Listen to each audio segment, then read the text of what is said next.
Hey lovelies, Esther here. Welcome to my channel, or welcome back to my channel. I want to share with you today two things. I want to do a quick review of a new US game deck, which is actually, as it turns out, not a new deck to me at all. I didn't realize this when I saw it in the catalog, but this is just Alexander Ray's Vintage Tarot, which I've featured on this channel a year ago, 2 years ago. I happened upon, I saw a French YouTuber's video about the deck. I was like, ooh, beautiful. And I found it. It was shipped to me from Belarus. And here it is, right? It's a gorgeous deck with this kind of vintage, but also sort of very kind of old religion, sort of, you know, Russian Orthodox feeling imagery. Very, I mean, it feels saturated. Look at that devil card. It feels saturated in a kind of sensibility that is, to me, you know, it feels Russian. I don't know a whole lot about Russian culture, but I did go through a phase when I was really into Russian Orthodoxy and Greek Orthodox Christianity.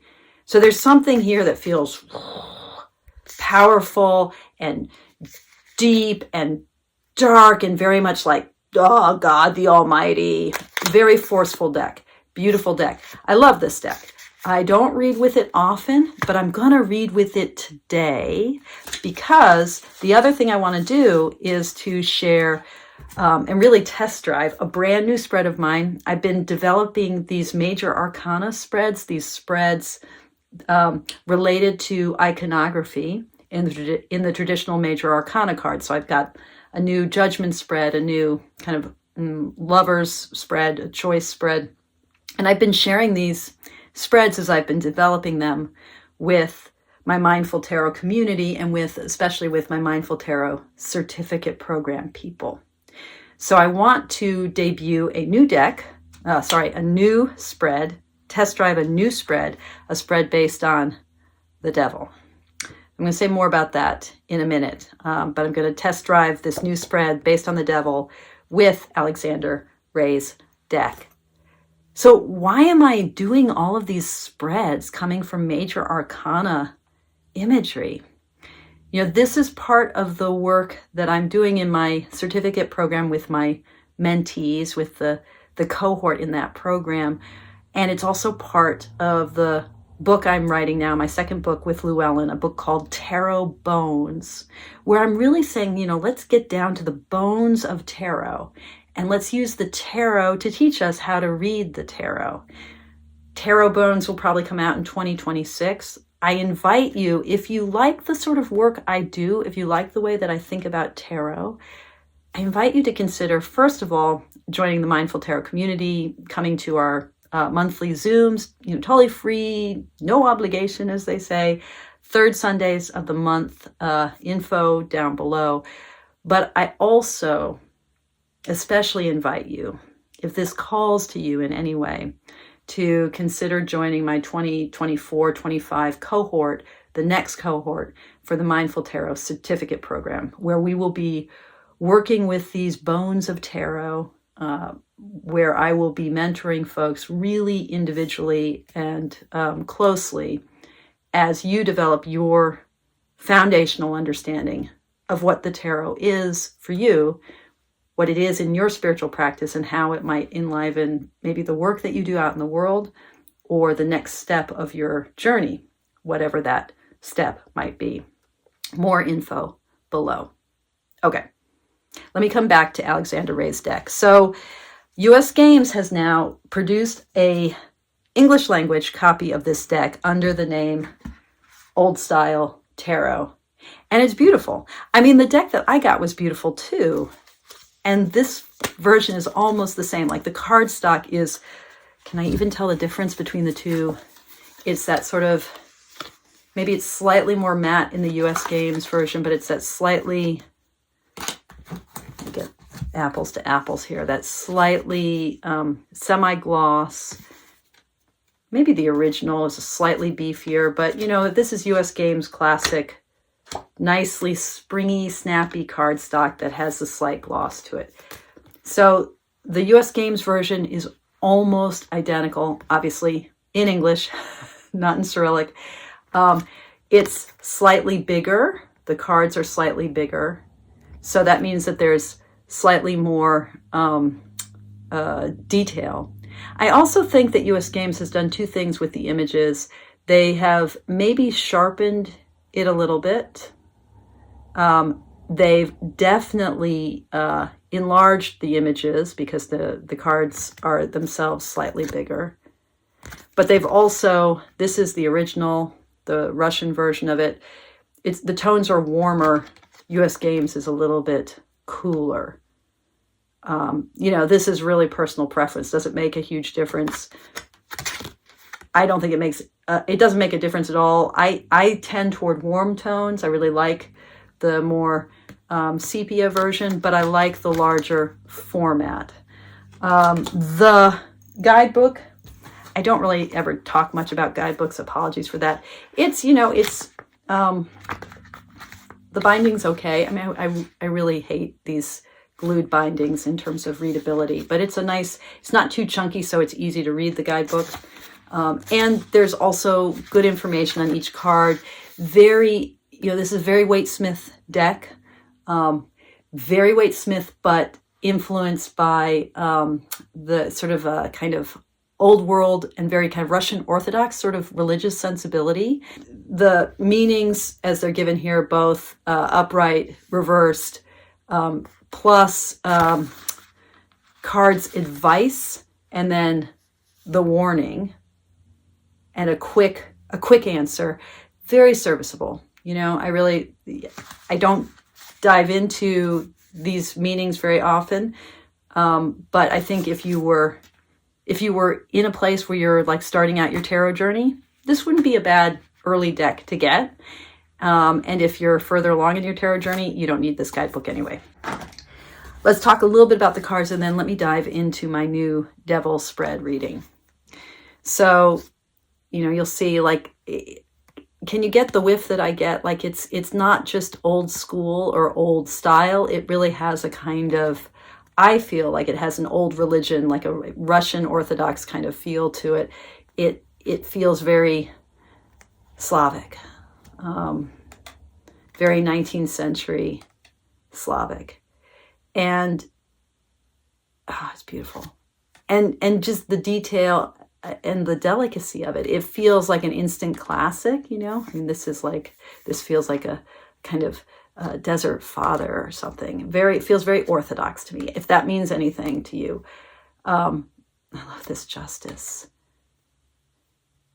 And the Hanged Man with the flower. It's really interesting. So it's not all, I mean, it's Waite-Smithy, but it's not a clone, right?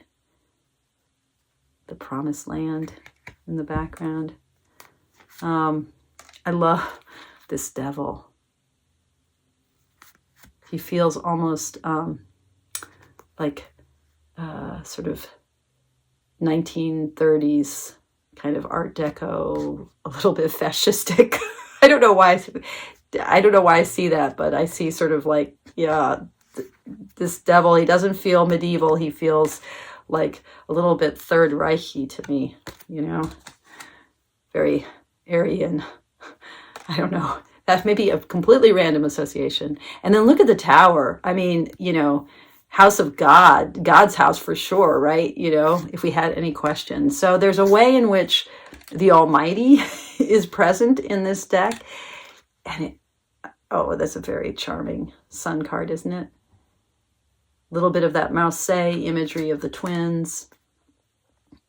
Judgment. It's like it's its own thing, but then feels ancient at the same time. So you get I have a full kind of walk through. It's just like, interesting. I have a full walkthrough of the deck, but the cards aren't always doing what we expect them to do, but if you're aware of the Waite-Smith imagery, it's completely adjacent to that. So here's another one, a card where we have the Almighty in a place that is more impersonal in the traditional Waite-Smith imagery. This Nine of Wands is interesting, isn't it? Yeah. So, and she doesn't have a black pussycat, and it's not between her legs, so that's kind of interesting. I love the fire in the hand of the King of Wands. So you get a sense here. This is beautiful, this sort of May Day, which it is right now. It's May 1st. So the maypole here. Oh, interesting to have the child, right? And look at this. This one's really, this is probably of all the cards in the deck, this is the Seven of Cups is the one that most departs from Waite-Smith imagery. I'm moving through these awfully fast, I know. We don't have the rainbow imagery exactly, although there's, it's not a rainbow in the sky, but we do see the prism colors of the rainbow.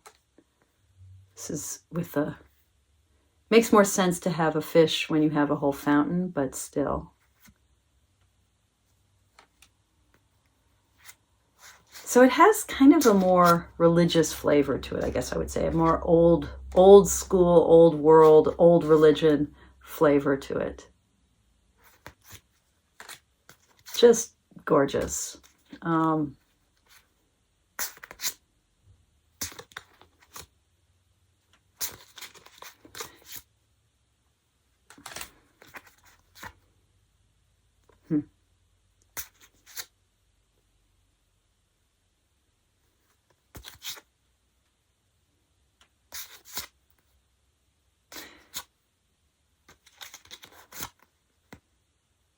And then there's this last card, the blank card, which I kind of like the idea of keeping this in the deck for my readings. Okay, so we're shuffled, lovely US Games mass market cardstock, always a delight. And now ready to dive into test driving my new Devil's Spread, a spread that I want to bring forth for those moments when myself or a querent I'm reading for are grappling with feelings of being stuck, of feelings of being like, no matter what I do, no matter which way I turn, I can't seem to break away from old patterns, from old habits. That those moments when we feel like we're trying to change. We might be trying to move forward, but we somehow we can't. Not because we can't choose, but because every time we choose, we somehow replicate the same old, same old. In my life, and this is what I'm going to be reading on in a moment, I continually try to realign my work and my life to create more spaciousness, to expand and grow. And then my life gets full. I'm always like kind of not feeling spaciousness. So I want to ask in my use of the Devil's Spread, why can't I find spaciousness? I think that's my question. Where is spaciousness? How do I live a more spacious life? Something like that. And we'll clarify the question as we go along. That's how these spreads work. The Devil card, what's so helpful about building a spread based on the iconography of a traditional card is that the Devil card is itself a visual depiction of that sense of being trapped by our own karma, trapped within our own passions, our own pasts, our own stories, our own habit energies. The card glosses this really clearly with the imagery of a chain, chains that have one link like tied to the next.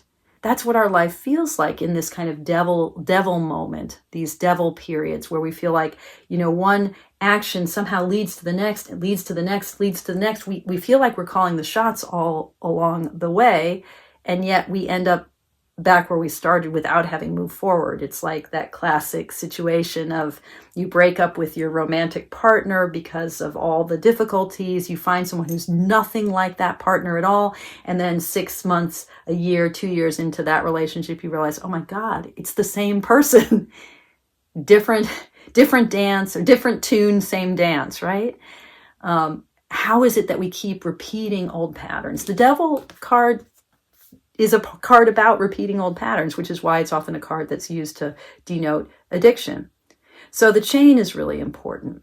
The other elements of the card that are important and that go into the spread, which I'll show you in a minute, the way in which the card evokes gender binary, both in the sort of impish invoking of Adam and Eve, and sort of Judeo-Christian notions of the flesh and carnal desire and, being kicked out of Eden and all of that, but also just that way in which the devil brings forward dark and light and like binds them together in a way that doesn't liberate us.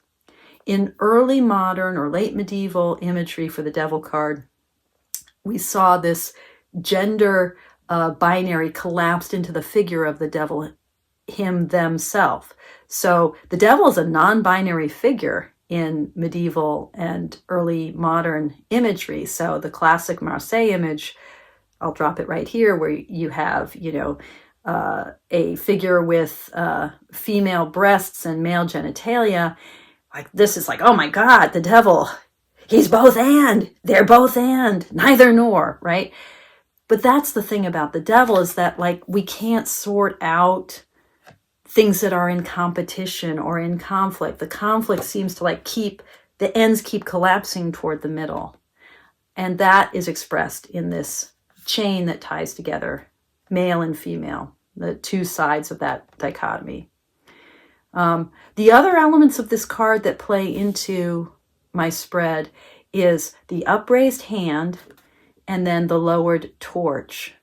The thing about patterns and the way we're stuck in our old ruts and we can't seem to get out is that things will trigger us and they produce like predictable responses. So,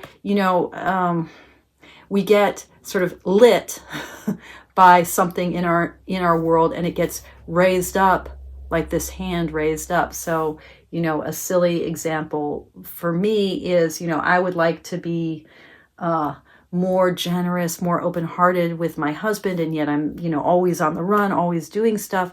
So, I'll offer myself, offer my time, and then the minute I've offered my time, suddenly I feel squeezed, like, oh, I don't have enough time. Yes, I can do this for you today, or yes, I can do this with you today. Oh no, now I'm running out of time. So the torch and the upraised hand are kind of going to help us see the ways in which one thing leads to another. They're going to help us understand conflict, and we'll see how that plays out. The last two elements in this spread, so is the head of the devil, like what I think is in charge, and then the belly of the devil, that undigested middle thing, that full belly that might have more like the shadow that might be kind of controlling things more than I think. So this is what the spread looks like. And as you'll see, we'll play it out, and in typical mindful tarot fashion, as we play it out, you'll see that I tend to read cards in pairs, 1 and 2 and 3 and 4 together, because I'm looking for tensions and echoes and reflections and that dynamic movement of tarot that's sort of baked into the structure of tarot from the get-go. The tarot is all about dichotomies, all about dualities, all about the tensions among things in our world. And you'll also see how I refine and revise my question as we go along. So here's another vision of the spread with my tags, which are kind of abstract, but hopefully make some sense. So this idea that, 1 and 2, which correspond to the male and female imp in the devil card, that's the issue as it exists right now. That's going to give me a vision of what I'm asking about.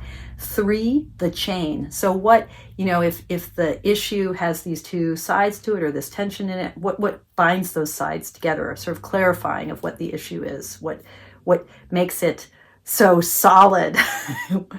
And then 4 and 5 are going to help me see in real time how, instead of moving forward, how am I triggered and re-triggered into the same old, what ignites a kind of pattern of reactivity or same kind of approach to the world and what kind of elevates it into more and more of the same habit energy.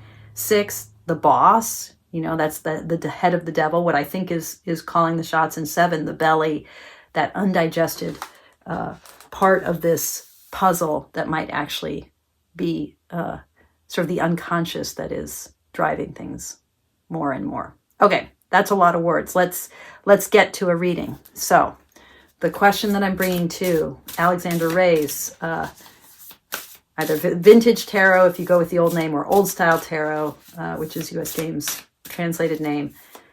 So I want to know, how do I live a more spacious life? Why does my life not feel spacious?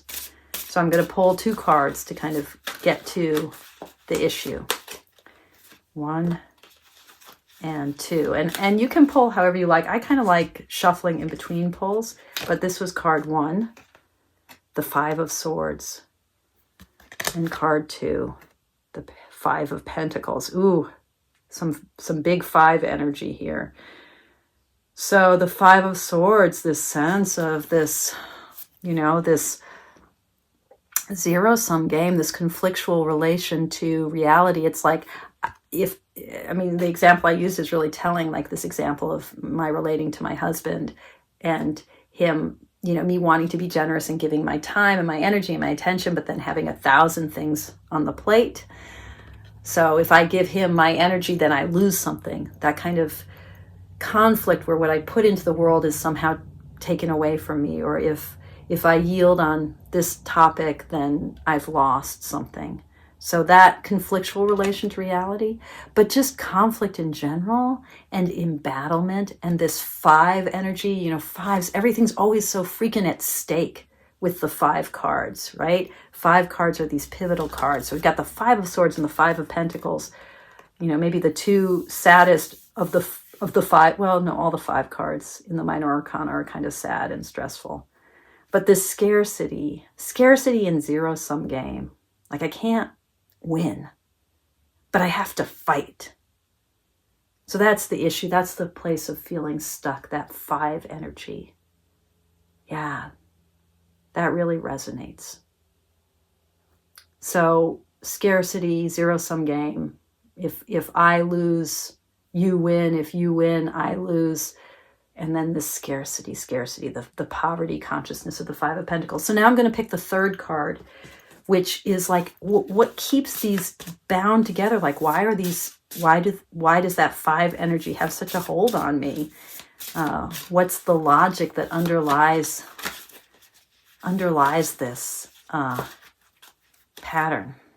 Oh, and I'm not going to do reversals because it's just too many cards. The World. So this is, this is like my whole universe. It feels like this is everything. This is the world I was born into. For some reason, reading this card today, I feel like this is bespeaking my karma. Like this is my universe, very specific to me. Born from an immigrant family, not just in an immigrant family, not just that, but my parents were German Jewish refugees, their trauma, the trauma of our people, and this kind of embattled energy, like that's all there is. There's nothing outside. It's just the world. So, this is a positive card, the World card, but I feel like the circle of this wreath is like, you are circumscribed in this world. There's no way out. This is the culmination of everything. And the culmination is right here. There's no outside. 4 and 5 are going to help me here because I'm like wondering,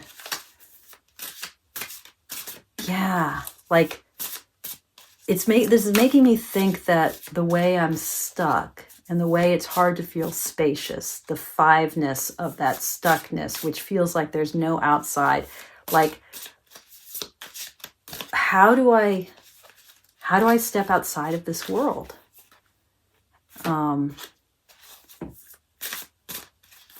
What lights this up for me? How do I step outside of this world? So I pulled the Page of Swords and the Eight of Cups. Ooh. And the way that I pulled them, so when I'm filming, it always is a little bit weird because it's what I'm seeing in my iPad is reversed. But so to me, I can't even think this out. So the Eight of Cups is facing the Page of Swords. I guess that's what I want to say. It's like this, right? And this is the torch, and this is the uplifted hand. And as I say this now, this is what happens when I test drive. I had been thinking that the 4 and the 5 cards are what keeps this cycle going, what ignites it. But it might be that what ignites it might also be a way out of it. Like if I could understand that flame better.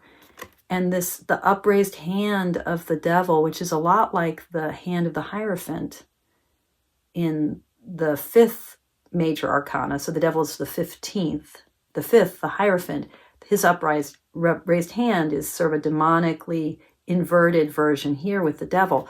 But what if I do think about this as a possible way out? So that freshness of the Page of Swords, who isn't necessarily in that 5 of Swords place of embattlement, but look at those butterflies and that eagle or hawk, and a sense that that swords energy that's meeting the world and deciding and doing and active, it's maybe more hopeful. And then the Eight of Cups, which is the pilgrim's path. And it's a little bit tentative here because the top cup looks like it's about to tip over. So it's a precarious path.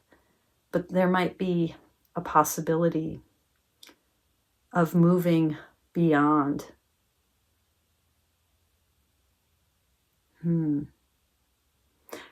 Now, the 6th card is the devil's head. So what feels like it's in charge? Why does that flame and that uplifted hand not free me? And it doesn't free me because of scarcity again. Here we have the 4 of Pentacles. So clutching and fear, I think. And I'm feeling like, like part of why you end up clutching is because that top cup might topple over. Yeah.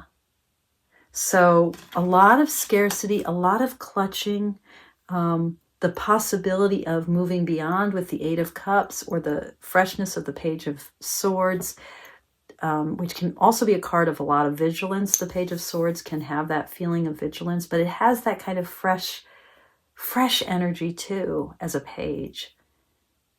What is the devil's belly going to tell me here? What part of this is not yet digested? I'm getting a lot of reversals, just noticing. The 9 of Pentacles. So being in the garden already. And this 9 of Pentacles, the garden is much bigger than in the traditional Waite-Smith imagery. And she's not so obviously walled in. It looks like there's a way out. It's actually a less claustrophobic version of the 9 of Pentacles, where the lady has more room to play. She doesn't maybe have to rely on her hooded falcon to get her everything she needs. She might be able to just walk up the stairs, not unlike the peasant pilgrim in the 8 of Cups.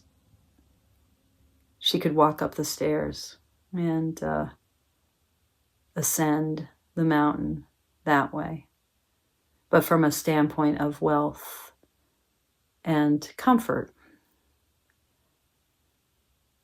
Ooh, there's a lot here. So coming back to spaciousness. This card is suggesting to me like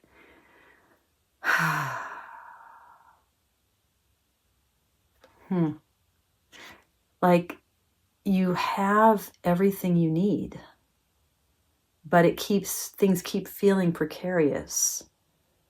The moments of transcendence of the Eight of Cups that might take you out feel precarious. There's a holding that happens because of that. There's the vigilance of the Page of Swords. Maybe it's at the Page of Swords who might aspire to a different path. The Eight of Cups can't quite get him there, precisely because that cup is about to fall over. So it heads into this holding pattern. But this belly, I'm thinking that this belly is like what needs to be digested. Like, take seriously that you have everything you need. Take seriously you have everything you need, that you don't maybe need to go anywhere. You don't need to go anywhere. Maybe the Page of Swords has nothing to do. And maybe, the Page of Swords has nothing to do, and that Four of Pentacles that's holding so tightly, all he knows to do is to hold tightly what's here. But there's another possibility in that Nine of Pentacles of just being with what's here and it being enough, it being a lot, it being abundant. Okay, this feels, talk about what's undigested. This feels still undigested, but as a test drive for a new spread, not so bad. So if any of this turned your crank, if you're like, ooh, I like how Esther talks about cards. I like this idea of playing with the imagery of a card to build a new spread. I like that experimental energy of test driving. I like the idea of playing with new decks and grooving on the card stock, all that stuff. If it appeals to you, I highly, thoroughly, 100% invite you, join you to come be a part of the Mindful Tarot community and think about the possibility of the Mindful Tarot Certificate Program. There's an info session May 12th, so that's coming up. It'll be our last info session for the new cohort. The new cohort opens in late June, and I would love to have you consider it. Thank you so much for your practice. Thanks for everything. Toodles.